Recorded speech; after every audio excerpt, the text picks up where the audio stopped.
le point lecture, le bilan surtout du mois de juin. Ça fait un moment que je dois le tourner et je suis assez à la bourre.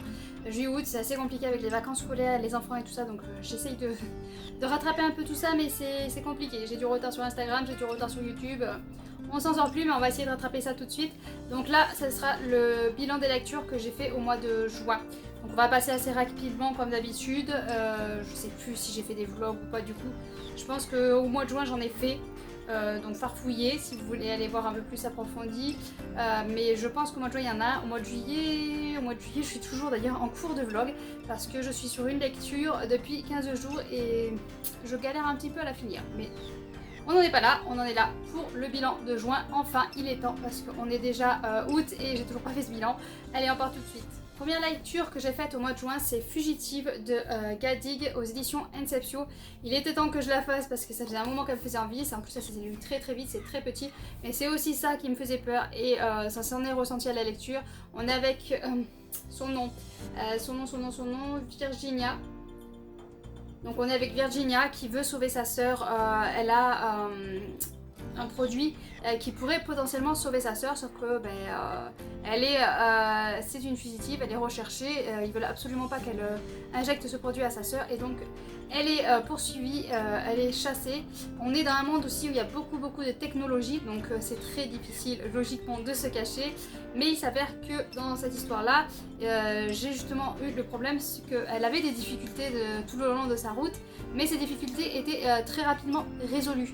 Le livre fait 200 pages, voilà, 200 pages et du coup, bon ça va assez en allure, donc ça va très vite avec le thème et avec l'histoire. On est avec une personne voilà, qui veut absolument s'enfuir et qui pourra essayer de sauver sa sœur, donc vite qu'elle se dépêche parce que sa sœur elle est vraiment sur la fin.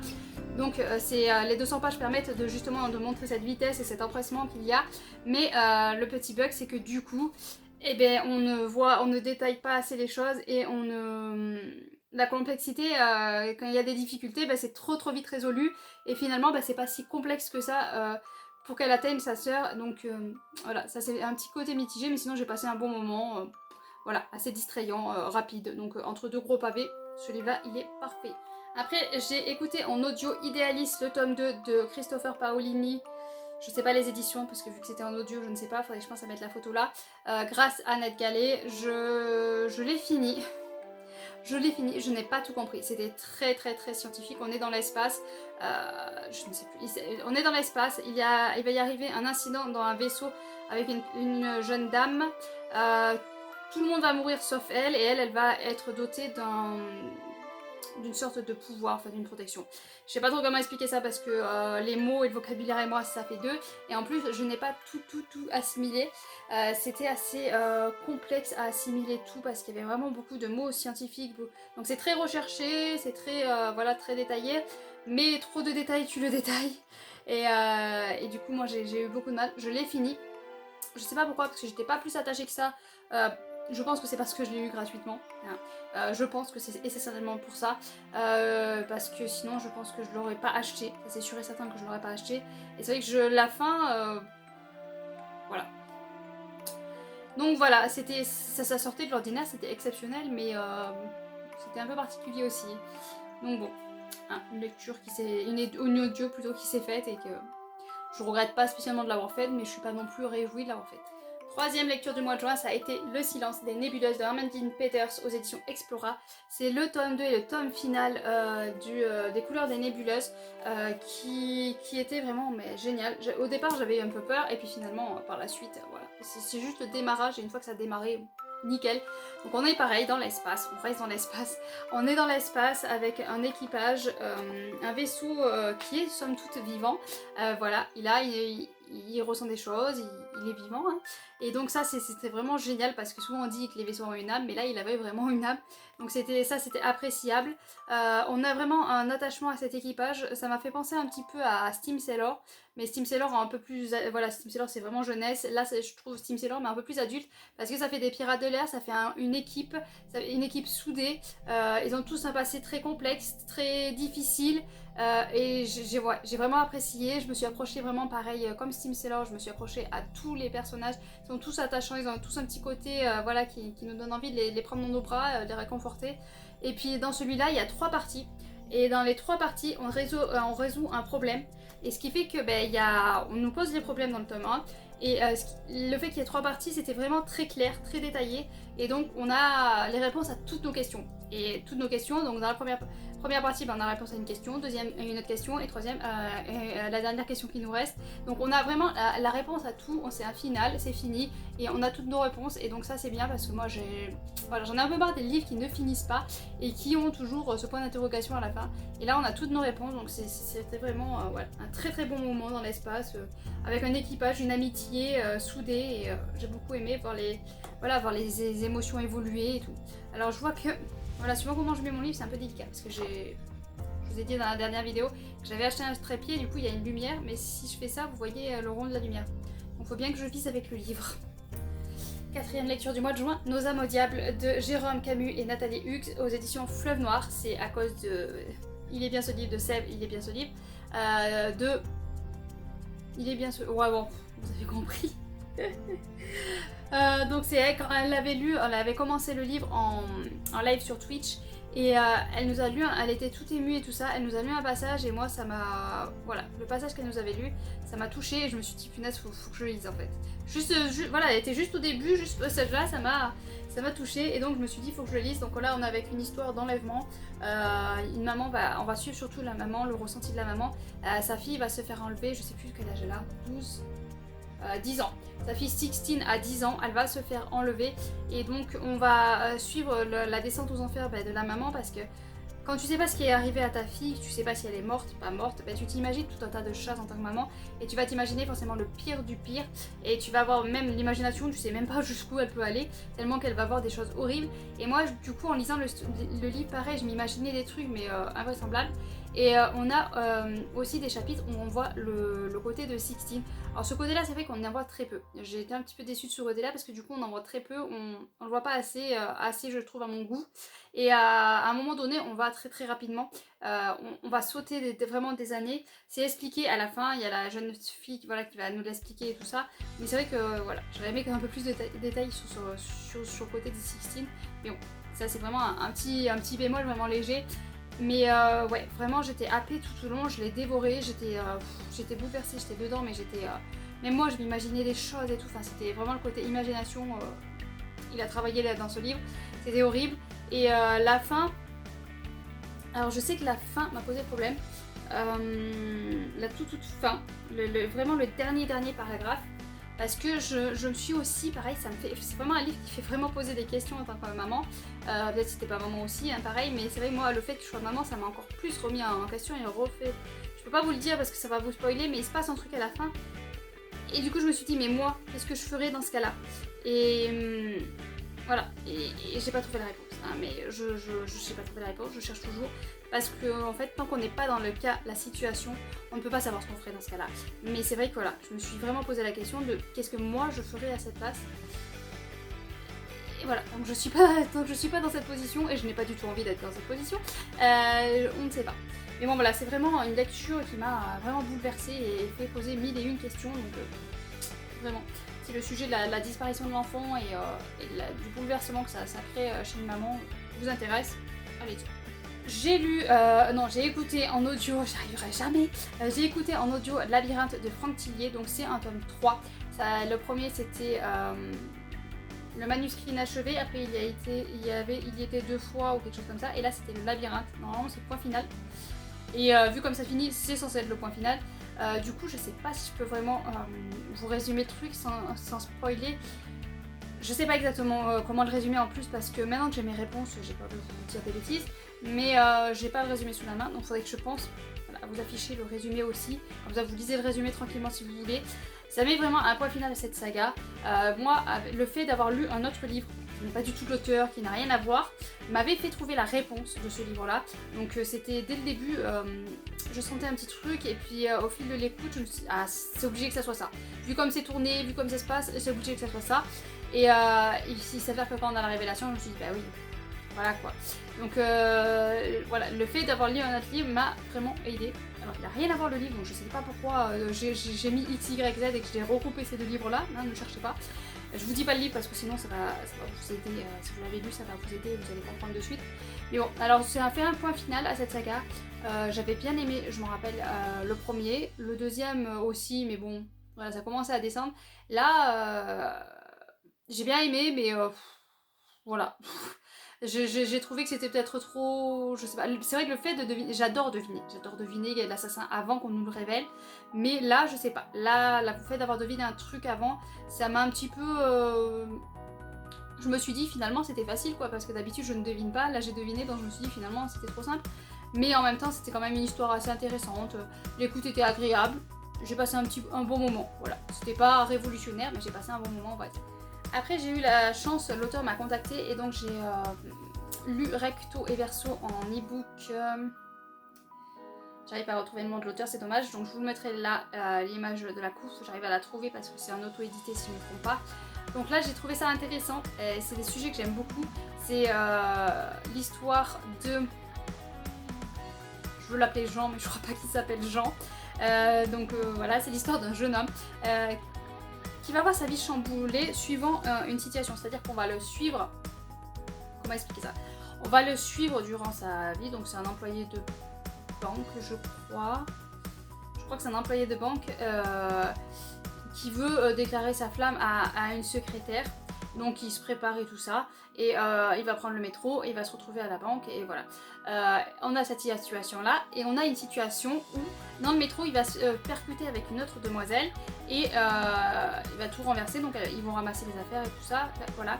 Et donc on a le côté où il se fait pas renverser par la demoiselle. Enfin, il se rentre dedans avec une demoiselle. Il y en a le côté où il se rentre dedans avec une demoiselle. Donc oui et non. Il se fait renverser, il se fait pas renverser. Et du coup, on trace voilà, tout le long. Voilà, on suit l'histoire de ce jeune homme, donc de ce même jeune homme.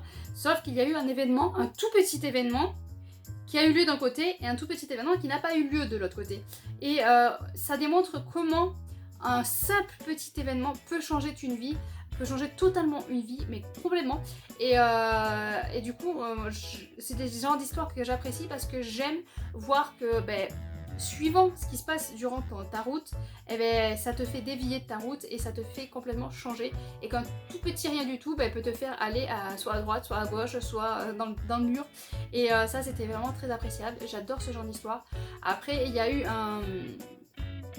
Je sais plus dans quelle histoire, il y a eu un moment où il prend un coach parce que voilà, ça va pas dans sa vie, il veut changer des choses et donc il prend un coach et ce coach, mon dieu, mais j'avais envie de le tuer. Je me suis dit mais j'espère qu'on va pas le voir longtemps parce que il était horrible. Non franchement il avait des réflexions mais affreuses. Et donc je me suis dit si on le voit tout au long du livre ça va pas le faire. Donc heureusement on le voit pas longtemps, c'est vraiment voilà, on voit vraiment qu'un passage et après on le voit plus. Heureusement parce que franchement moi je l'aurais pas pu supporter très très longtemps, je l'aurais claqué ce gars. Donc voilà, donc il y a vraiment ce coach qui m'a vraiment je me suis dit au secours, je vais pas pouvoir continuer le livre. Mais au final j'ai continué cette histoire, j'ai plutôt bien aimé, j'ai apprécié. Au bout d'un moment ça commençait quand même à faire assez long, je commençais à me lasser, mais heureusement là où je commençais à me lasser, la fin est arrivée, on n'en parlait plus.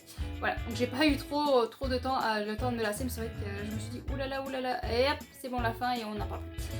Voilà, je sais pas si vous arrivez à comprendre ce que je vous dis parce qu'il faut être dans ma tête peut-être pour comprendre, mais c'était quand même assez appréciable et j'aime beaucoup ce genre de thématique, de voir qu'un petit événement peut changer une vie. J'ai lu enfin le préquel de Hunger Games, donc la balade du serpent et de l'oiseau chanteur de Suzanne Collins aux éditions Pocket Jeunesse. J'avais très peur. Je vais pas vous mentir, j'avais très peur parce que je me suis dit c'est sur Snow qui est censé être le méchant de l'histoire des Hunger Games. Et je me suis dit, punaise, si on a un préquel sur quand il était jeune, à tous les coups ils vont vouloir nous faire aimer ce personnage, c'est pas possible. Et non. Snow, c'est bien Snow. Il a beau être jeune, il a beau être moins Snow, mais il reste Snow. Je sais pas si vous comprenez ce que je veux dire.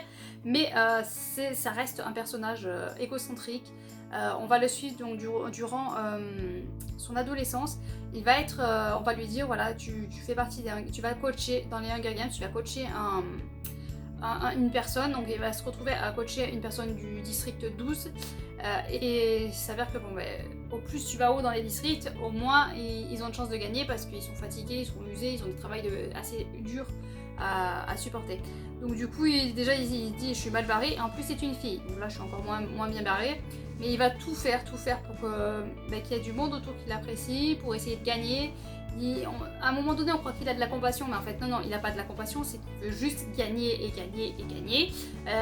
Il veut tout faire pour arriver lui à s'en sortir. Moi, à la fin je dis mais oh quelle horreur. Vraiment, ce mec il est vraiment horrible. Et c'est là où on se rend compte on devient méchant, mais on ne devient pas comme ça d'un coup méchant. On a quand même un fond de méchanceté en soi dès le départ. Et lui, franchement, il a un fond de méchanceté et d'égocentrisme dès le départ qui était là et qui était bien présent déjà de jeunesse, qui a empiré au fil du temps et au fil de ce qui s'est passé durant sa vie, mais qui était vraiment là présent dès le début, quoi. Donc voilà, finalement je suis contente de l'avoir lu et j'avais pas de raison d'avoir peur parce que non, ce livre ne nous fait pas aimer ce personnage là, mais du tout. J'ai lu 7 secondes des éditions Drakkar. Les éditions Drakkar me font venir les e-books de leur sortie. Donc là, je l'ai lu, ah là là, je l'ai lu au mois de juin, je l'ai lu il y a longtemps, je ne sais plus du tout de quoi ça parle. Ah là là, j'aurais dû relire le résumé pour me remettre en tête parce que là je suis en train de me rendre compte que je ne sais plus du tout de quoi ça parle. 7 secondes, c'est qu'il y avait quelque chose qu'il fallait vite. Donc je vais continuer la vidéo et puis je vais insérer, voilà, j'insère quelque chose là de mon mois futur pour... Coucou tout le monde, bon, le cadre est pas génial parce que je suis dans ma cuisine pour faire le montage vidéo, mais bon, il faut que je rajoute ce passage, je monte la vidéo, je me suis rendu compte que j'ai oublié de filmer. Ce passage, hein, évidemment, 2 heures après, j'ai tout oublié. Donc 7 secondes, on est avec une famille qui était, somme toute normale, comme tout le monde, un papa, une maman, des frères et sœurs, et il va y avoir un accident où je crois que c'est des jumeaux qui vont décéder, je crois, je ne veux pas dire des bêtises, mais en tout cas il va y avoir un décès, ça va bouleverser la famille, les parents vont sombrer, les enfants vont devoir se débrouiller, et la mère va pas supporter, je crois qu'elle va mourir, je sais plus si elle est en... Non, elle est plus là, elle va décéder aussi. Et donc, ils vont rester seuls avec leur père, sauf que leur père, voilà, lui, il sombre dans l'alcoolisme et il sombre dans le plus horrible des choses, et c'est-à-dire qu'il va complètement laisser tomber les 2 enfants qui lui restent. Et ces 2 enfants-là vont se retrouver dans une perversité, dans une horreur, mais... comment dire, abominable. Quand j'ai relu le résumé, je me suis dit, ah mais oui, mais c'était cette histoire d'un réseau de pédophilie, d'abus sans arrêt, de non-respect de notre corps, de notre vie, enfin voilà, là en lisant le résumé, ça m'a remis en tête que les humains sont affreux. Il y a une note de l'auteur à la fin qui, pareil, était bouleversante parce que je m'attendais quand même pas à ça, parce qu'il y a des scènes dans le livre qui sont réelles, qui se sont réellement passées. Et quand l'auteur a dit ça, j'ai dit mais comment on peut arriver à faire ce genre de choses en fait, c'est pas croyable du tout. Donc c'est un livre quand même assez dur, assez choquant. J'avoue que l'écriture est assez froide, assez sec, et ce qui fait que ça m'a quand même protégée un petit peu quelque part. J'ai réussi à rester quand même en dehors un petit peu de l'histoire. Heureusement, parce que vu tout ce qui s'y passe, je pense que sinon ça m'aurait complètement détruit. Donc cette écriture froide est très très bienvenue et vraiment parfaite. Donc voilà, donc c'était un livre vraiment très bouleversant, très dur. Donc si vous avez, là il y a des trigger warnings, mais voilà, trigger warning pédophilie, très très grosse pédophilie et très très jeune enfant. Donc là, si c'est un sujet que vous pouvez pas lire, ne lisez pas parce que c'est quand même assez détaillé. Il y a des détails, il y a des horreurs vraiment affreuses. Donc voilà pour ce livre-là, je l'avais oublié sur le coup quand j'ai lu juste le titre, mais quand j'ai lu le résumé, tout m'est revenu et ça m'est bien revenu en pleine face et ouais, c'est assez affreux comme histoire. Encore une Inception, j'essaie de lire les Inception quand même, il est temps. Donc de l'autre côté des étoiles de Jérôme Patalano, donc aux éditions Inception, on est avec Chloé. Chloé qui est une jeune fille qui va se voir déménager avec toute sa famille. Ils ont décidé, ils veulent vivre à la campagne, donc ils déménagent, voilà, toute la famille déménage, ils emménagent tranquillement dans la maison et il va se passer un événement horrible, elle va voir arriver des créatures bizarres et tout ça, et elle va être embarquée dans un autre univers. Ça fait un peu penser au résumé habituel, j'avoue que, voilà, à force de lire ce genre de livre, voilà, pour moi c'est pas sorti de l'ordinaire. J'ai passé un bon moment, c'était agréable, ça se faisait très vite. On avait, voilà, on a l'apprentissage, on a l'apprentissage, la découverte de pouvoir, la découverte d'un autre univers, la découverte de qui on est, de ce qu'on peut faire. Voilà, j'ai trouvé cette histoire entre guillemets banale, mais qui n'est pas forcément exactement comme les autres, mais bon, voilà, il y a des choses similaires. Mais j'ai passé un bon moment et je ne regrette pas de l'avoir lu parce que même si c'est rien d'extraordinaire, il y a quand même, voilà, on passe quand même un bon moment. C'est un plaisir toujours à chaque fois de lire ce genre d'histoire. Voilà, ça détend, ça distrait, c'est ce qu'on demande à un livre. J'ai lu grâce à Ned Gallet, Vacances au chalet maudit, l'auteur je ne sais plus, et voilà, je vous mettrai la photo là. C'est grâce à mes enfants parce que voilà, j'ai acheté une liseuse et quand ils voulaient lire sur la liseuse, j'ai dit ah mais j'ai pas de livre pour votre âge. Et je suis regardée sur Ned Gallet, je fais oh mais ça a l'air pas mal. Donc voilà, je les ai lus parce que voilà, il fallait quand même que je fasse un retour dessus, mais à la base c'était quand même pas mal pour les enfants. C'est du très très jeunesse. Hein. Donc là on va suivre deux jeunes enfants qui vont en vacances régulièrement chez leur grand-mère. Il n'y a jamais leur grand-père, sauf que là, cette année, ils vont en vacances chez la grand-mère, mais là, cette année, il y a le grand-père et qui les embarque dans une montagne pour retaper un chalet. Donc déjà, des jeunes enfants, ils se disent pas dans la montagne, pas de technologie, aucun moyen de communiquer, pas de console, pas de télé, enfin voilà, vraiment nature. Et j'ai bien aimé cette histoire parce que justement, on a un retour aux sources, un retour à la nature, une sauvegarde de cette nature, la préserver, voilà, préserver cette nature, la protéger contre tous les événements qui va s'y passer, parce qu'il va se passer beaucoup d'événements autour de cette histoire. Ils sont mis en danger régulièrement et ouais, j'ai apprécié cette lecture jeunesse. J'ai jamais trop quoi dire parce que c'est assez rapide, donc je veux pas non plus en dire trop, mais c'était appréciable. En plus, il y a un chien dans l'histoire. Voilà. Petite fille, chien, j'aime. Non mais voilà, c'était une très bonne histoire et qui fait vraiment voilà, un retour à la nature, un retour aux sources et c'est appréciable ça de temps en temps. On continue dans les jeunesses et j'ai lu Lucie et le chien de l'espace. Pareil, je l'ai lu, non là c'est sur Simplement Pro que je l'ai lu. J'avais fait une demande à l'auteur qui a été acceptée. Mes fils ne l'ont pas lu. Voilà, je lui avais dit que les enfants liraient et malheureusement sur la liseuse, j'arrivais pas à grossir, ça faisait vraiment toute petite écriture. Et ils ont commencé à lire mais ils ont dit ça fait mal aux yeux, on n'arrive pas à lire donc bon. Malheureusement, ils l'ont pas lu. Donc là, on est avec une petite fille qui est très douée, vraiment chapeau bas. Elle est très douée parce qu'elle va construire un vaisseau et un vaisseau qui va en plus décoller. Donc là, vraiment formidable la petite fille. Déjà là, j'ai dit voilà, c'est quand même fort, mais bon. C'est un livre jeunesse, donc il faut laisser quand même faire travailler le rêve et l'imagination. Donc le vaisseau, elle va construire un vaisseau, et puis il y a son chien qui va rester dehors, qui va traîner autour du vaisseau, et il va dire ah je vais aller voir quand même dedans. Il va se retrouver enfermé dans le vaisseau et carrément faire décoller le vaisseau. Voilà, donc le chien fait décoller le vaisseau, et donc le chien se retrouve dans l'espace, et on va suivre aussi la petite fille et la perte de son chien, parce que même s'il n'est pas mort, hein, on va quand même aborder un petit peu quand même le deuil, parce que il n'est pas mort, mais bon, le chien ne revient pas. Elle a toujours l'espoir qu'il revienne, mais voilà, hein, malheureusement il ne revient pas, donc on la voit grandir, on la voit évoluer, on la voit laisser derrière elle cette histoire, donc ça fait quand même un petit peu, je trouve, pour travailler un petit peu le deuil, je trouve. Et puis on a, enfin moi ça m'a fait rire des moments parce que on est dans l'espace avec le chien aussi, on a un chapitre avec la petite fille, on a un chapitre avec le chien, on a dans l'espace avec le chien, et on a les pensées. Alors heureusement que celui qui nous raconte l'histoire, le narrateur, voilà, nous traduit un petit peu ce que pense le chien, parce que c'est vrai que c'est compliqué d'être dans la tête d'un chien, de penser comme un chien. Donc le narrateur nous traduit un petit peu ses pensées, ses idées, et c'était assez drôle par moments, parce que voilà, il avait des pensées de chien, voilà, tout simplement. Donc ça m'a beaucoup fait rire, j'ai beaucoup aimé, et le final m'a tout touché. Et il y a un mot de l'auteur à la fin du livre qui m'a, mais là j'ai fondu en larmes, j'avoue, j'étais vraiment en larmes.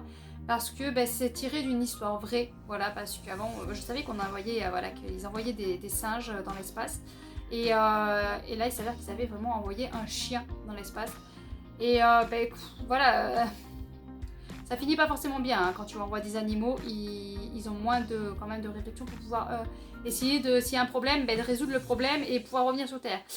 Voilà, donc c'est assez compliqué. Moi, en plus, c'est le genre de truc que j'adhère pas, tout ce qui est test sur les animaux, tout ce qui est se servir des animaux pour nous, en fait. Si tu veux faire des choses, tu sacrifies toi, mais tu sacrifies pas un animal qui n'a rien demandé. Donc ça, c'est quelque chose que j'ai beaucoup de mal. Et donc du coup, quand j'ai lu ces notes de l'auteur, ça m'a beaucoup peiné et j'étais en larmes, quoi. ni bon. Hein. C'est un livre jeunesse, mais en même temps, il faut leur montrer que ce que fait l'homme, ce que fait subir l'homme aux animaux, et que c'est pas toujours très cool. J'ai lu en lecture commune Orgueil et Préjugés. On recommence. J'ai lu en lecture commune Orgueil et Préjugés de Jane Austen aux éditions Cranford Collection. J'adore cette collection, je la trouve très très jolie. Malheureusement, par contre, la taille de l'écriture à l'intérieur, voilà, moyen. Très petit, je sais pas si vous allez voir, la lumière ça brille un peu. Enfin, bon, c'est écrit très très petit, donc c'est assez fastidieux de lire. C'est des pages bien remplies, hein, mais l'édition est très très belle. Apparemment, c'est par contre une traduction qui n'est pas au top. N'en ayant jamais lu d'autres, je ne pourrais pas dire si c'est au top ou pas, hein, je ne sais pas parce que je n'ai jamais lu Orgueil et Préjugés sur une autre édition. Mais apparemment, cette édition-là n'est pas au top. Mais bon, je l'ai acheté dans cette édition-là, je n'allais pas lire et racheter une autre édition. Orgueil et Préjugés, je l'ai lu en lecture commune avec Elodie de Pays de Totti. C'était une bonne lecture. D'ailleurs, ça m'a étonnée. Bon, il y avait quelques longueurs, mais bon, c'est du classique, donc il y a toujours quelques longueurs. Il se passe pas grand chose à chaque fois. Mais voir évoluer des personnages, voir les ressentis des personnages, voir la façon, il y a de l'orgueil, il y a des préjugés, voilà, les préjugés. Avoir des préjugés sur d'autres personnages. Donc on va suivre deux personnages, mais je ne sais plus leur nom, vous devez les connaître, de toute façon vous connaissez cette histoire. Donc on va suivre une jeune demoiselle qui va avoir beaucoup de préjugés sur un jeune homme et vice versa en fait. Et c'était assez drôle de voir les réflexions qu'ils avaient l'un envers l'autre, les pensées qu'ils avaient l'un envers l'autre. Et moi j'ai beaucoup apprécié ce jeune homme parce que j'avoue qu'au début c'était pareil, j'avais des préjugés et quand j'ai appris à le connaître, finalement je me suis rendu compte que il n'était pas si mauvais que ça ce jeune homme, donc j'ai beaucoup apprécié. Voilà, je vous en dis pas plus parce que j'avoue j'ai toujours peur de parler d'un classique. Et puis vous savez que j'ai pas le vocabulaire et les études pour pouvoir parler d'un classique aussi bien que certains pourraient faire. Mais j'ai beaucoup apprécié cette lecture, c'était assez intéressant. Et après avoir lu Madame de Bovary, ça m'a réconcilié avec les classiques parce que j'avais très très peur. Hein. Je me suis dit, vu Madame de Bovary comme j'ai galéré, là j'avais peur et finalement non, j'avais pas de quoi avoir peur parce que c'était plutôt pas mal. Il se passe pas grand chose, c'est l'histoire d'une vie tranquille, c'est posé, par contre c'est très très belle plume, c'est très poétique, très joli. Mais par contre voilà, c'était beaucoup plus intéressant que Madame de Bovary. Mais en même temps, il faut dire que les personnages sont beaucoup plus attachants aussi. J'ai au mois de juin continué Les Chevaliers d'Émeraude, donc là c'était le tome 9, L'héritage d'Anaël aux éditions Michel Lafonpoche de Anne Robillard. Je suis contente d'avoir lu ce tome 9 parce que ça m'a vraiment réconcilié avec la saga. J'ai repris l'envie de continuer la saga. C'est un tome 2 donc je peux pas vous en dire grand chose, mais c'est vrai que j'avais 7-8, là je commençais à me dire aïe ça commence à me lasser, c'est toujours la même histoire, on voit les personnages, ils vont aller combattre, ils résolvent leurs petits problèmes familiaux puis après ils vont combattre. Et voilà, ils se déplacent, ils vont combattre, c'était toujours plus ou moins la même chose. Et là, je trouve que dans ce tome 9, on évolue un petit peu plus dans leurs problèmes aussi à eux, dans leur histoire. Et peut-être aussi parce qu'on voit aussi un peu plus les personnages que j'aime beaucoup. Je crois qu'il s'appelle Kevin.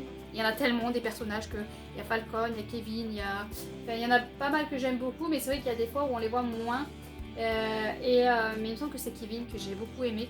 Personnage que j'aime beaucoup et là avec la jeune recrue Yam et tout ça, ça me donne encore plus d'entrain de lire l'histoire et ouais, là vraiment je suis contente et j'ai hâte de pouvoir continuer parce qu'au mois de juillet je n'ai pas lu le livre 10 que je devais lire. Voilà, vous êtes au courant. J'ai lu aussi Moi Chocolat Petite Chienne au grand cœur, je crois que c'est grâce à Ned Gallet aussi, simplement pro ou Ned Gallet il me semble. Ned Gallet parce que j'ai pas encore fait mon retour sur Insta. Simplement pro, je suis plus rapide pour faire les retours. Donc là, Moi Chocolat, ce livre m'a bouleversée. Je sais que c'est un jeunesse, mais ça m'a fait pleurer, ça m'a bouleversée quand même. On est avec cette petite chienne, Chocolat, qui est dans un... vous savez, dans un magasin quoi, pour être vendu, donc dans des trucs en verre là, horrible, affreux. Et donc elle attend, ses frères et sœurs eux sont achetés, ils partent. Et elle attend, et jusqu'au jour où on arrive vers Noël, et le papa, un papa va se dire, il hésite, et puis non, il va craquer, il va la prendre pour l'offrir à son fils. Et donc ce petit garçon va se lier vraiment à cette petite chienne, il va s'en occuper, il va lui faire des papouilles, voilà tout ce qu'on fait avec un chien. Sauf que la belle-mère, elle, quand elle voit arriver cette boule de poil là, elle va faire que des bêtises, elle va que tout salir, elle va tout déranger, c'est pas possible. Voilà, donc la belle-mère ne voit ça d'un très mauvais oeil, elle ne supporte pas ce chien, elle fait tout pour voilà, l'injecter, jusqu'au jour où elle va carrément commettre un acte impardonnable, elle va aller l'abandonner en forêt. Et donc ce chien va tout faire pour essayer de retrouver cette famille. Je vous en dis pas plus, mais le final était génial. Le final était au top, vraiment génial. C'était vraiment parfait pour des enfants, hein, parce que ça se finit très rarement comme ça. Malheureusement, il y a très peu de chances pour que ça se finisse comme ça. Mais là, vraiment, moi, ça m'a... Voilà, parce que tout le long de l'histoire, j'étais avec la boule au ventre. Je me suis dit, mais c'est pas vos petits chiens, comment on peut faire ça? J'avais envie de tuer la belle-mère. Hein, ouais, carrément. J'étais vraiment... voilà, c'est un livre jeunesse, mais ça m'a... Dès que ça touche... De toute façon, dès que ça concerne un chien, moi, ça me prend au trip. Et là, le jeunesse m'a pris au trip. Et la fin, ça m'a... Voilà, ça m'a... J'étais soulagée de finir comme ça. Donc c'était une très bonne histoire, une très belle histoire qu'il faut effectivement faire lire dès le plus jeune âge pour faire comprendre que un chien n'est pas un objet, donc quand tu t'engages à le prendre, c'est comme quand tu t'engages à faire un enfant, il faut t'en occuper et t'en occuper convenablement, hein, pas se dire bon ben je m'en suis occupée pendant 6 mois, là je pars en vacances, allez hop je le gère. Non. Non, en fait, tu t'engages quand tu fais un enfant, au bout de 6 mois tu te dis pas non j'en veux plus, hop je le dégage. Non, un enfant tu le gardes et tu l'élèves et tu l'éduques jusqu'à la... Ouais, jusqu'à la fin de ta vie entre guillemets, mais quasiment. Hein. Et là, ben, un chien, c'est jusqu'à la fin de sa vie à lui, parce qu'en général, voilà, il vit qu'une 10-15 ans. Donc bon, il vit pas assez, mais il vit déjà trop pour certaines personnes. Mais voilà, si tu t'engages à quelque chose quand tu adoptes un chien, donc il faut vraiment réfléchir et réfléchir à deux. Parce que c'est vrai que là, dans cette situation... Le père est arrivé comme ça, a mis voilà, sur le fait accompli la belle-mère, c'était pas une bonne idée. Et cadeau de Noël, non. Non, on ne fait pas un cadeau de Noël un chien. Ça, je ne comprends pas. C'est pas un cadeau de Noël, c'est un acte réfléchi. Voilà, je vais arrêter sur ce sujet parce que dès que je pars sur les chiens, c'est quelque chose qui me touche beaucoup trop. Parce que je ne comprends pas les gens qui font. C'est comme les abandons. Hein, au lieu d'abandonner, il y en a qui abandonnent pour les vacances. Il y a des refuges où tu peux payer un gardiennage. C'est sûr qu'il faut payer, hein, mais tu peux payer. Ils vont être enfermés dans une cage pendant une semaine, c'est pas génial, mais au moins au bout d'une semaine tu le récupères et tu t'en occupes. Que d'abandonner, non, je ne comprends pas. Mais bon, voilà. Hein. Et le dernier livre que j'ai lu en ce mois de juin, c'est Royal. Encore un Inceptio, je baisse ma pile des Inceptio, de Paula Alexander et A.G. Canyon. J'ai beaucoup apprécié cette histoire. On est avec deux personnes, j'essaie de regarder si je vois les prénoms. Donc il y a Arthur et Arthur. Je tombe sur deux chapitres où c'est Arthur et Arthur. Et Aliénor. Donc Arthur est un jeune homme qui est très famille, qui est très préservateur, qui est dans le bas monde. À chaque fois j'oublie ce nom. En bas de le bas monde, c'est un nom, mais bon. Voilà, le bas monde, vous comprenez. Et puis on a Aliénor qui est le grand luxe, la vie est belle. Bon, entre guillemets, parce que bon, il faut quand même qu'elle se marie, hein, mais bon, c'est un détail. Donc c'est quand même plus facile, je pense, d'être un rapport d'Aliénor que dans Arthur. Mais passons. Donc on va suivre ces deux jeunes gens qui sont vraiment opposés. J'ai préféré Arthur, peut-être, voilà, c'est peut-être un personnage que j'ai préféré. Donc Arthur va se retrouver à tout faire parce que sa sœur a des problèmes et il voudrait la sauver. Et donc il va aller dans le palais ou je ne sais pas. Voilà. Ils organisent, je sais pas si c'est chaque année. Les souvenirs sont assez compliqués. Donc il va aller participer pour se marier avec une duchesse. Je crois que c'est des duchesses. Il s'avère qu'il ne va pas être sélectionné. Et donc s'il n'est pas sélectionné, il doit se passer quelque chose. C'est compliqué. C'est compliqué. Il doit se passer quelque chose d'affreux. Non, c'est vraiment horrible.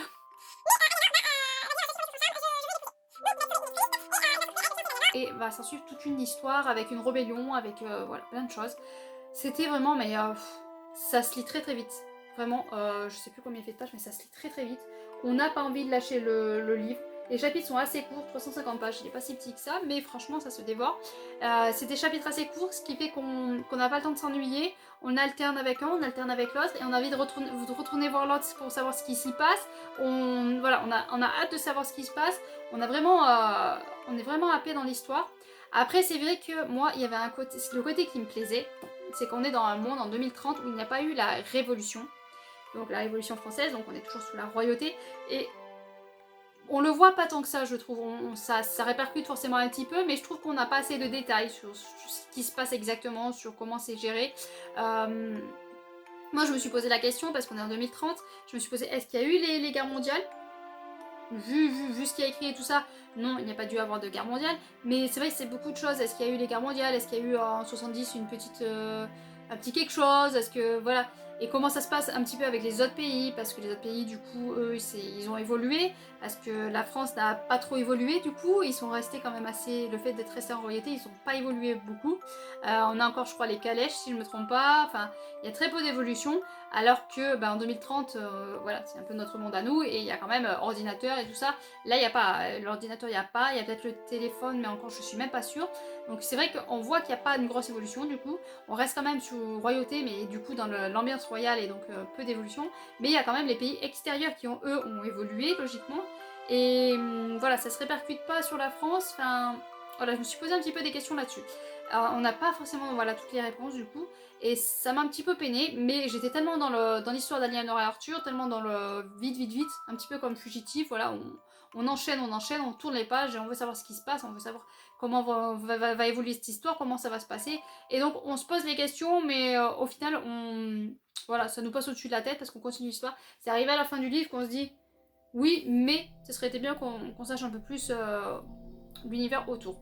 Ça finit d'une façon, je me dis, il pourrait quand même y avoir une suite. Normalement c'est un tome unique, mais je me suis dit, il pourrait y avoir quand même une suite, justement pour qu'on voie ce monde extérieur de la France. Voilà. Avis aux auteurs, si jamais vous avez envie, ou si vous êtes en train d'écrire une suite, je serais ravie de le lire. Donc voilà les lectures que j'ai faites au mois de juin. Il y en avait quand même pas mal, je suis contente parce que comparé à ce que je suis en train de lire au mois d'août, pour l'instant on est le 5 août et voilà, je peine toujours à le lire. Mais je suis contente d'avoir lu autant. Bon, je les ai pas tous parce qu'il y en a beaucoup en audio et en numérique, mais je sélectionne le gagnant et le gagnant il est en papier. Hein. Voilà, le gagnant est en papier. J'ai pas mal hésité quand même avec Royal, parce que Royal j'ai quand même passé un excellent moment. J'ai hésité aussi avec le silence des nébuleuses, c'est pour ça que je me décide toujours avant de vous filmer, parce que je me suis dit sinon je vais mettre 1 heure pour vous me décider. Mais j'ai décidé que le gagnant du mois de juin c'était Nos âmes au diable, aux éditions Fleuve d'Or de Jérôme Camus et Nathalie Hughes. J'ai décidé que c'est celui-là le gagnant, parce que c'est quand même celui-là qui m'a fait beaucoup me poser des questions, qui m'a bouleversée, qui m'a... Voilà, il m'a fait vraiment ressentir plein de choses. Et je pense qu'il n'y a pas tous les livres qui me font ressentir autant d'émotions, autant de choses que ce livre-là, et me faire poser autant de questions. Même si, comme Royal par exemple, je me suis posé plein de questions, mais là, je me suis vraiment, voilà, ça m'a vraiment marqué.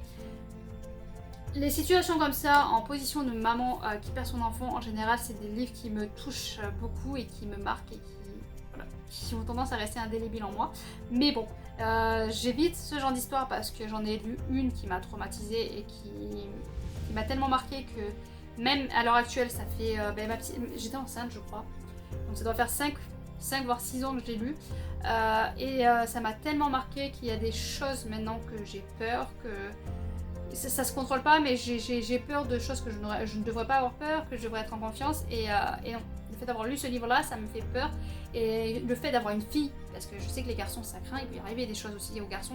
D'ailleurs, dans ce livre-là, on voit que c'est sa fille qui a été enlevée, mais il y a aussi des garçons qui ont été enlevés, et qui ont subi des choses aussi. Mais du coup, moi, j'ai ce livre-là qui était sur une histoire vraie, une fille qui... je vais vous dire, c'est La Proie, je sais plus l'auteur, mais en tout cas c'est son histoire à elle, qu'elle a vraiment vécu sur le fait qu'elle a subi des abus sexuels. Donc là, je crois pas qu'il y a d'abus sexuels en plus, donc, et puis c'est pas trop détaillé et tout, donc n'ayez pas peur sur ce côté-là. Mais là, non, c'est pas La Proie, je confonds avec un autre truc avant. Ce livre qui m'a traumatisée, on a vraiment l'histoire de l'auteur, ce qu'elle a vécu étant petite. Elle a vécu, mais vraiment, c'est la première fois que je lisais des scènes, mais aussi horribles. Franchement horrible. Il y a des fois où je me couche et si j'ai le malheur de repenser à ce livre-là, ça m'arrive régulièrement, alors que ça fait 5 ans que je l'ai lu, je revois des scènes mais affreuses, vraiment affreuses. Voilà, j'étais à la limite de vomir, mais vraiment. Donc ça m'a vraiment marqué. Et depuis ce livre-là, avec cette histoire de jeune fille, déjà, ça m'a tellement marqué que j'ai peur pour ma fille constamment. c'est une angoisse constante. Et en plus, c'est l'histoire d'une jeune fille que son père l'a violée et tout ce que vous voulez. Et la mère était au courant et n'a rien fait. Et en fait, du coup, j'ai cette peur-là en moi qui me dit, mais est-ce que son père pourrait lui faire du mal et que moi je serais à côté et sans m'en rendre compte, je le sais, mais je le sais pas. Enfin, voilà. C'est un schmilblick, ça me hante ce livre-là. Et du coup, j'évite le genre de thème où c'est des enfants qui sont maltraités. J'adore ça. C'est un sujet que j'adore, mais ça me fait peur parce que du coup, ça me hante. C'est voilà, comme celui-là, ça fait 5 ans que je l'ai lu et ça me hante encore. Et j'ai peur que voilà, ce genre de livre-là me hante. Là, heureusement, ça me hantera pas parce que justement, il n'y a pas de scène décrite. Donc, j'ai pas des images, des flashs qui peuvent me revenir comme ça à tout moment.